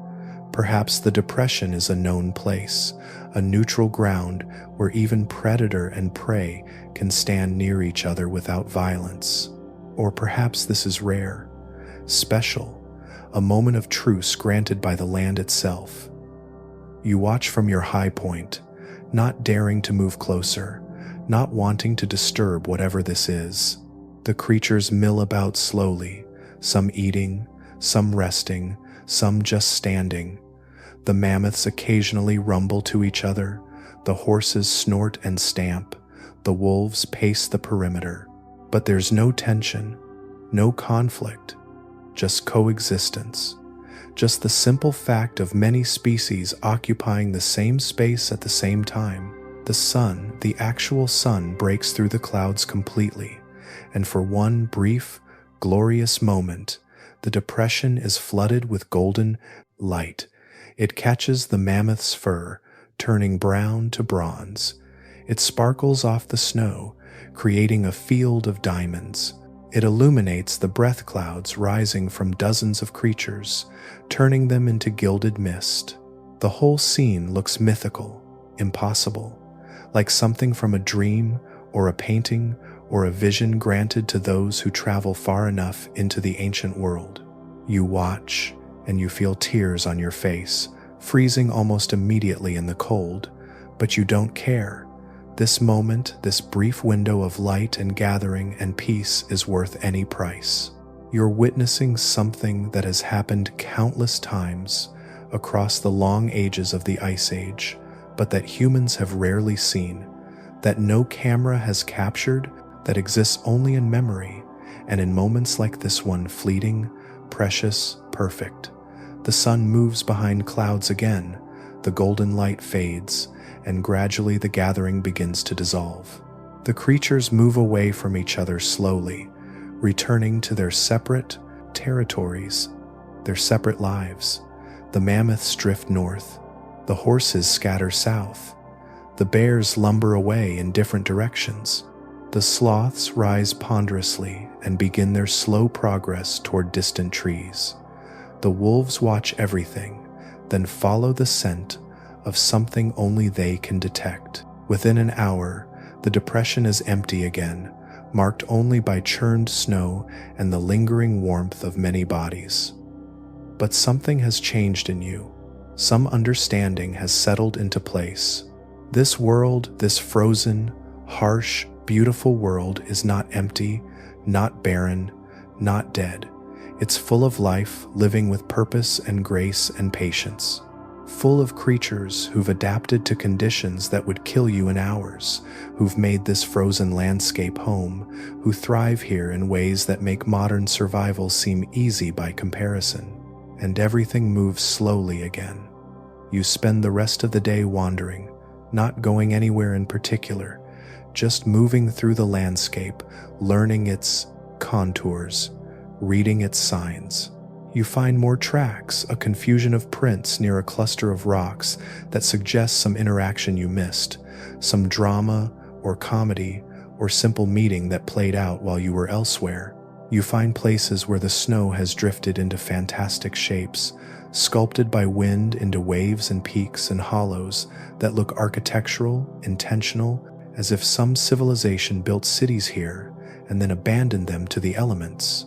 You find another pool of open water, smaller than the beaver's pool, but still liquid, still flowing, still hosting tiny forms of life too small to see individually, but visible as a greenish tinge in the water, as a suggestion of movement beneath the surface. Life persists even here, even at these temperatures, finding ways to continue, to metabolize, to be. The afternoon fades slowly into evening, the light diminishing by such small degrees that you don't notice until you realize you can no longer see the distant horizon clearly, that shapes are blurring together, that the world is softening into the blue-gray twilight that comes early and lingers long in the Ice Age winter. You find yourself back near the stream, the frozen ribbon of white that's been your guide and companion throughout this journey. You follow it as the light fails, trusting it to lead somewhere, trusting the land to provide shelter when shelter is needed. And it does. You find another overhang, another protected space, and settle in for what you sense will be your last night in this ancient world. The cold settles with you, deeper now, more insistent. You're aware that a real person couldn't survive this, that your presence here is a gift of imagination, of storytelling, of the willingness to drift into deep time and let the ice age enfold you. But the cold feels real. The stone at your back feels real. The darkening sky feels real. And the peace, that deep, complete peace that's been building since you first arrived, that feels most real of all. You close your eyes and listen to the sounds of evening, wind picking up, as it often does when day yields to night. The distant crack of ice expanding in the dropping temperature. Something walking not far away, footsteps crunching in snow, but not approaching, just passing through on its own mysterious business. A rumble from the north, mammoths, always mammoths, their voices carrying across the frozen miles like whale song carries through the ocean depths. And beneath all of it, or perhaps encompassing all of it, that fundamental silence, the silence of a world that moves at its own pace, the silence of deep time, the silence of snow falling on snow, of ice forming on ice, of ages stacking like pages in a book too large to read all at once. Your breathing slows to match the rhythm of the world, in with the cold air, sharp and clean, hold while the world holds, out with vapor that rises and dissipates and becomes part of the atmosphere, part of the air that mammoths breathe, that wolves breathe, that sloths breathe. You are sharing breath with the Ice Age, participating in the ancient exchange of oxygen and carbon dioxide that's been happening since the first plants learned to photosynthesize, since the first animals learned to respire, and everything moves slowly again. Sleep comes gradually, not as a sudden drop into unconsciousness, but as a gentle descent, a soft spiraling down through layers of awareness until you're not quite awake but not quite asleep either, suspended in that in-between state where dreams and reality blur together, where the ancient world and your own world occupy the same space, overlap, become temporarily indistinguishable. You dream of walking, as you've been doing, but the landscape shifts around you. Sometimes you're in the Ice Age, surrounded by snow and mammoths and the vast cold sky. Sometimes you're in your own time, in your own place. But the peace of the Ice Age comes with you, stays with you, reminds you that even into the modern world, there are moments of slowness, of breath, of connection to something larger and more patient than the urgencies that normally consume your attention. In the dream, a mammoth walks beside you, not threatening, not even really acknowledging you, just there, massive and warm and steady. Its breathing synchronizes with yours. Its footsteps create a rhythm you match without thinking. You walk together through the frozen landscape, and the walking becomes everything, no destination, no purpose beyond the simple act of moving through the world, of being present in each moment as it unfolds. The mammoth speaks, though not with words. Its voice is the rumble you've heard, but now you understand it. It's saying, "This is how time moves. This is how life continues. This is how you survive one breath, one step, one moment at a time, trusting that the next moment will come, that the ground will hold you, that the cold is just cold and cannot touch what matters most." You want to respond, to thank the mammoth for its wisdom, for its company. But before you can find words or thoughts that translate into mammoth language, it's moving away, fading into the white distance, becoming shadow and suggestion, and finally just memory, and you're alone again, but not lonely, never lonely, because the mammoth's message remains. You are part of this, part of the vast, slow turning of the world, and that connection can never be broken, never be lost, even when you return to your own time, even when the Ice Age becomes memory and dream. The dream shifts. You're standing on a high ridge, the highest point in the landscape, and around you in all directions spreads the frozen world. But it's changing. You can see it happening, See time accelerating. See the ice beginning to retreat, the climate warming, the mammoths growing fewer, the landscape transforming. You watch the end of the ice age unfold in moments, the glaciers pulling back, the tundra becoming forest, the megafauna disappearing one by one until only the smaller, more adaptable creatures remain. It should be sad, this extinction, this transformation, but somehow it's not. Or it's sad and beautiful at the same time, the way all endings are when they make way for new beginnings. The mammoths fade into memory, but their relatives, smaller, hairless, adapted to warmer climates, persist in distant lands. The ground sloths vanish, but tree sloths remain, carrying the family forward. The dire wolves disappear, but gray wolves and coyotes and dogs spread across the continents. Life continues, transforms, adapts, and in the dream, you understand that this is the real lesson of the Ice Age. Not that these particular creatures existed, not that this particular landscape stretched across the world, but that life persists, that when conditions change, life changes with them, that endings are also beginnings, that loss and continuation are two aspects of the same eternal process. The dream releases you, gently, lets you rise slowly back toward consciousness. You're aware of your body again, of the cold stone at your back, of the limited warmth you've managed to conserve. You're aware that night is deepening, that the hours are passing, that this journey through the Ice Age is moving toward its natural conclusion, but you're not ready to leave yet, not quite ready to return to the modern world, to the warmth and noise and hurry. So you linger in that space between sleep and waking, letting the ancient world hold you a little longer, letting the peace of deep time seep into your bones a little deeper, and everything moves slowly again. Time becomes strange again. You might drift for minutes or hours. There's no way to tell, no clock to consult, no sun to track, just the darkness and the cold and the vast patience of the frozen world. Occasionally you surface toward wakefulness, register some sound or sensation, wind shifting direction, a change in temperature, the sense of something passing nearby, and then you sink back into the peaceful depths where nothing is required of you except to be, to breathe, to exist. In one of these surfacing moments, you hear it again, that low rumble, that voice of mammoths.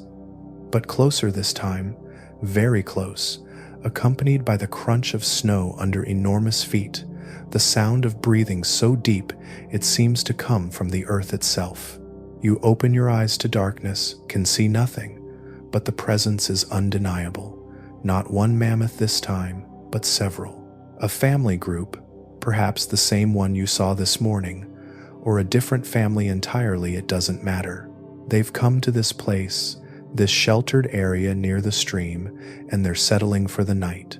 You can hear them arranging themselves, hear the soft sounds they make to each other, the gentle rumbles of reassurance, the brush of fur against fur as they press close together for warmth. And you, in your small shelter, are suddenly part of their circle, not intentionally, included, not consciously accepted, but simply there, within the radius of their presence, close enough that their warmth, the collective heat of several tons of mammoth, reaches you like a blessing. Close enough that their breath clouds mix with the air you breathe. Close enough that their slow heartbeats, if you listen very carefully, create a rhythm that underlies everything else.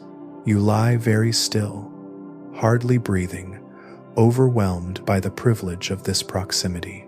These creatures, these giants who've been walking the earth for hundreds of thousands of years, who've survived ice ages and migrations and all the challenges that megafauna face, have chosen to rest here, have granted you the gift of their company without even knowing they've done so.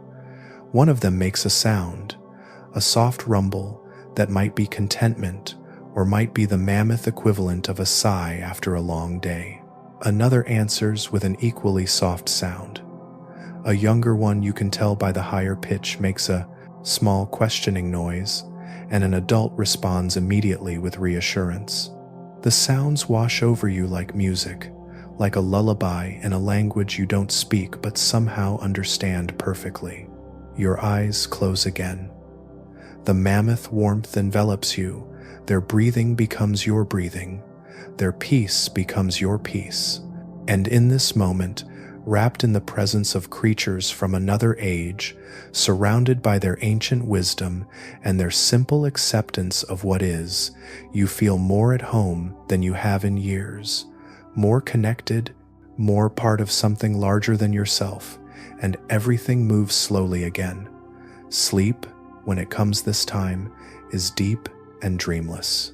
Not the light drifting of before, but true rest, true surrender to unconsciousness. Your body, warmed by the mammoths, relaxes completely. Your mind, soothed by their presence, releases its last hold on awareness. You sink into darkness that's complete and comfortable, into a rest that restores rather than exhausts, into the kind of sleep that makes waking feel like rebirth. Hours pass. The mammoths don't move, or move very little, their massive bodies requiring less sleep than smaller creatures, their rest more about conservation of energy than unconsciousness. They stand through most of the night, occasionally shifting weight from one leg to another, occasionally reaching out with a trunk to touch another family member, to confirm presence, to maintain connection, and they keep you warm. Through the coldest hours, when temperature drops to levels that would kill an unprotected human in minutes, their body heat maintains a small zone of survivability, a pocket of relative warmth in the frozen night. They do this without knowing, without intending, simply by being what they are, by existing at the scale they exist at, by occupying space in the world with such massive, warm-blooded presence. Dawn comes slowly, as it does everything here. The darkness doesn't lift so much as gradually thin, becoming slightly less absolute, allowing the first hints of gray to seep in at the edges. The mammoths begin to stir, waking in increments, rumbling softly to each other, checking on calves, preparing for another day of the slow work of survival. You wake to this, to the sounds of mammoths greeting the morning, and for a moment you're confused, disoriented, uncertain where you are or how you got here. Then memory returns, and with it a flood of emotion, gratitude, awe, a deep satisfaction that has nothing to do with accomplishment and everything to do with simple presence, simple witnessing. The mammoths begin to move away from their resting place. You watch from your shelter as they lumber off into the gray morning, their massive forms becoming silhouettes, then shadows, then suggestions, then nothing but tracks in the snow and the lingering warmth where they stood. The largest one, the matriarch, you assume pauses at the top of a small rise and looks back. You can't see her eyes at this distance. Can't tell if she's looking at you specifically or just surveying the area one last time before moving on. But you raise a hand anyway, a small gesture of farewell, of thanks, of blessing. The matriarch turns away and follows her family into the vastness, and you're alone again. But not really alone. Never really alone. The mammoth's presence lingers like their warmth, like their rumbling calls that echo across the tundra even after they're out of sight, and everything moves slowly again. You emerge from your shelter into the last morning of your journey. The light is different today, softer somehow, gentler, as if the world knows this is goodbye and wants to be kind. The temperature feels marginally warmer, or maybe you're just accustomed to the cold now, have learned to coexist with it rather than fight it. You walk without destination one final time, letting your feet choose the path, trusting the landscape to show you what needs to be seen. And it does. It shows you a stand of trees, real trees this time, Not the stunted shrubs you've seen elsewhere, but actual trees with trunks and branches and the suggestion that they'll grow taller when conditions allow. It shows you a ptarmigan, a bird so perfectly white against the snow that you almost miss it, its feathers fluffed against the cold, its stillness absolute until you pass, and then it bursts into flight, startling you with the sudden motion, the sudden proof that even small creatures thrive here. It shows you tracks you haven't seen before, smaller than mammoth, larger than wolf, with a pattern that suggests something heavy walking on padded feet. A cat, perhaps. Not the giant short-faced bear, but something feline, something solitary and powerful. The tracks lead toward rocky terrain where hunting would be easier, where ambush becomes possible. You don't follow them. Some creatures are meant to be sensed rather than seen, acknowledged rather than encountered. The morning unfolds around you, each moment offering small gifts, the way frost catches light and throws it back as tiny rainbows. The sound of ice creaking somewhere deep beneath the surface as the stream continues its slow, patient work. The sight of a distant mammoth, just one this time, a solitary male perhaps, or an older individual traveling alone, moving across the white plain with that same unhurried grace they all possess. You find yourself climbing again, drawn to high ground, wanting one last wide view of this world before you leave it. The climb is steeper than before, your legs tired from days of walking, your body weary from cold and limited food and the constant work of staying warm. But you push on, breathing hard, feeling your heart work, feeling alive in the most fundamental way.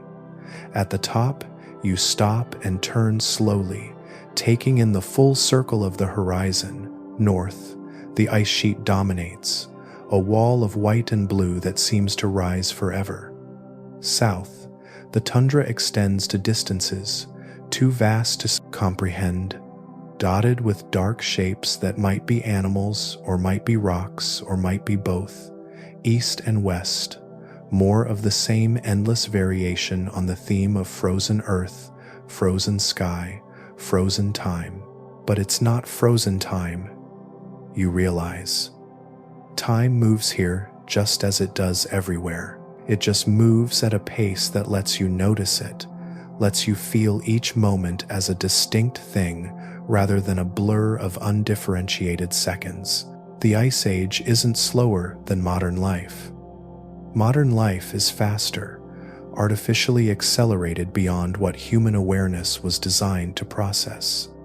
Here, at the natural pace, you can breathe, can think, can be.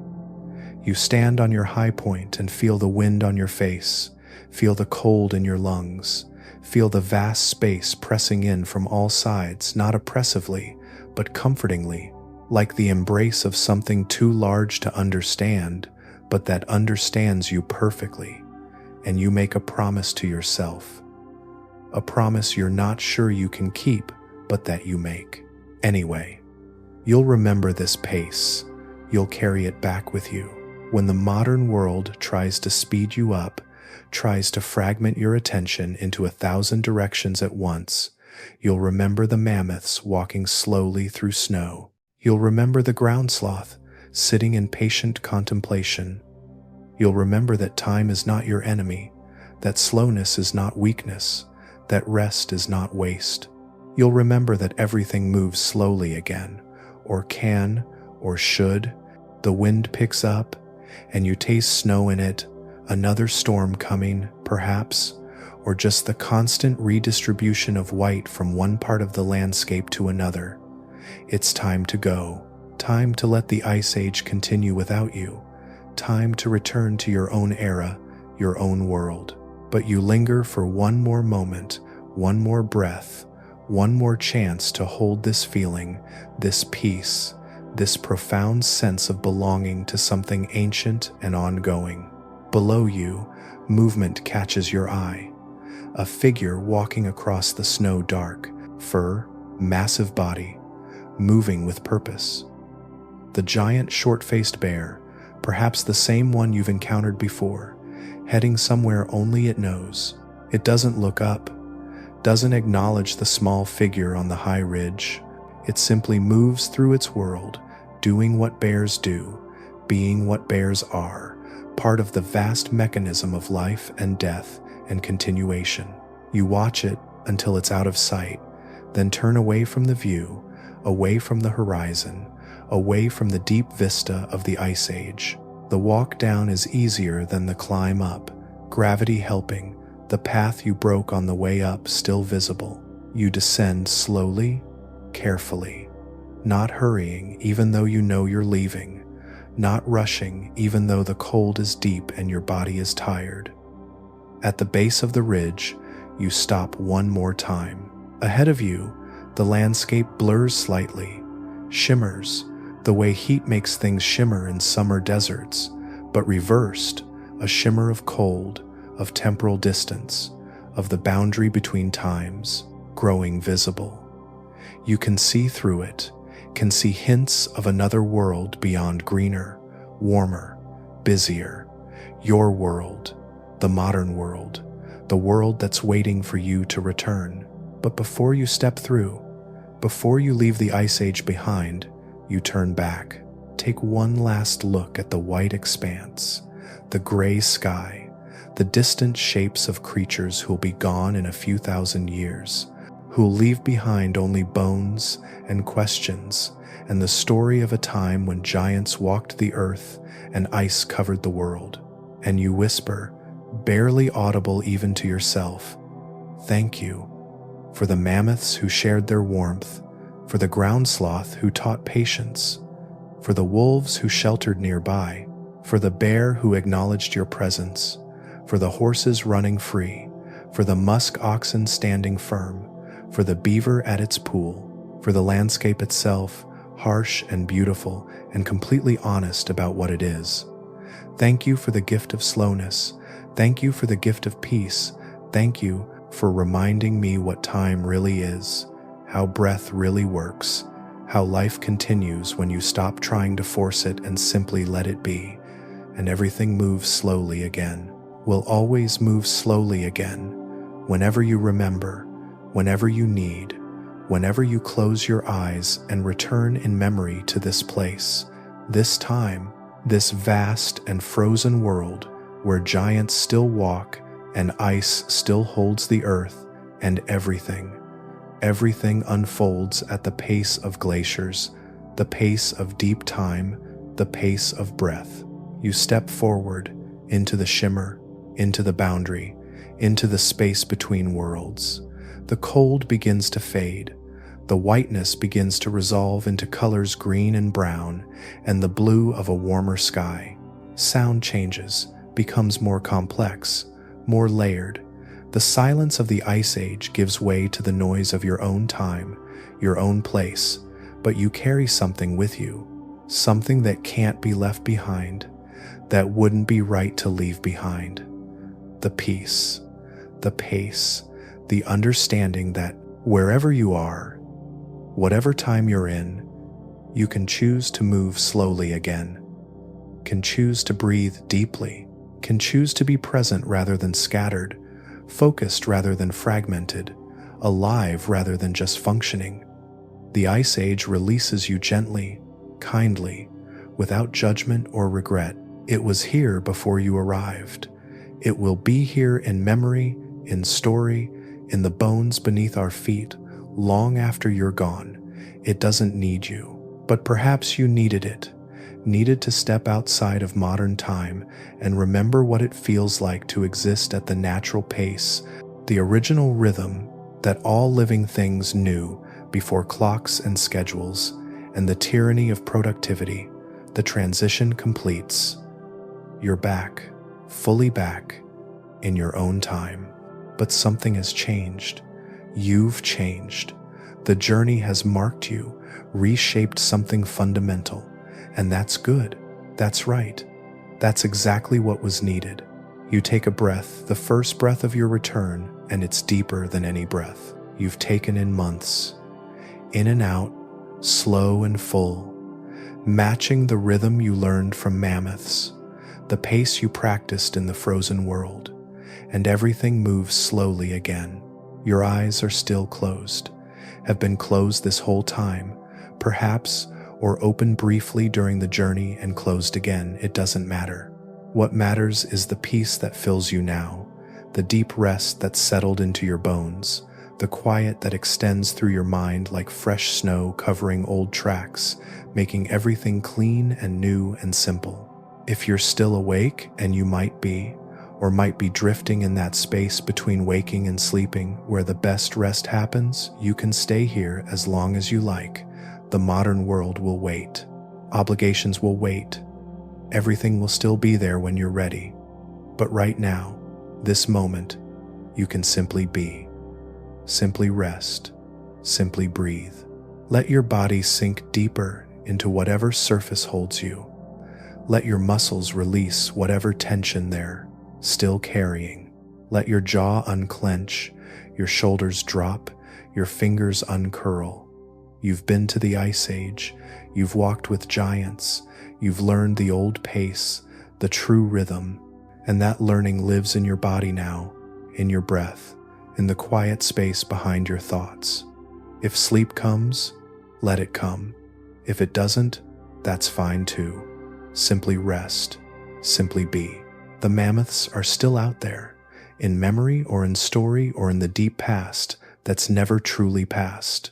They're still moving slowly across their frozen landscape, still breathing their deep breaths, still teaching anyone who'll listen that time is vast and life is patient and everything moves slowly when you let it. And maybe, as you drift deeper into rest, you hear it one more time, distant, faint, but clear enough. A low rumble, a mammoth's call, echoing across the ages, across the space between then and now, reminding you of what you learned, of what you know, of what you can return to whenever the modern world becomes too much, too fast, too loud. The mammoths are calling. They're saying, you know the way now, you know the pace, you've walked through deep time and learned its secrets. And those secrets are yours to keep, yours to use, yours to return to whenever you need. And everything moves slowly again, as slowly as snow falling on snow, as slowly as ice forming on water, as slowly as the great beasts walking across the frozen plain, as slowly as breath entering and leaving, as slowly as time itself. When you remember that time is not your enemy but your companion, not a force to be fought but a rhythm to be joined.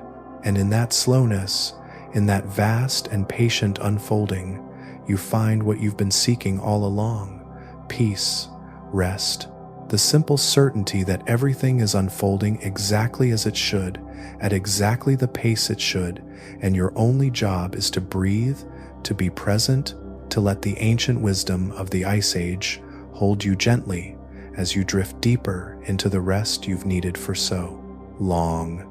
The mammoths walk on through their eternal landscape.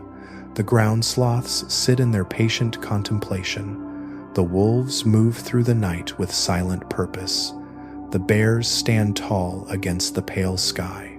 And you rest, wrapped in the peace of deep time, cradled by the memory of a world where everything moved slowly, where life continued without hurry, where breath was enough and presence was everything. And everything moves slowly again, always, forever, slowly, again.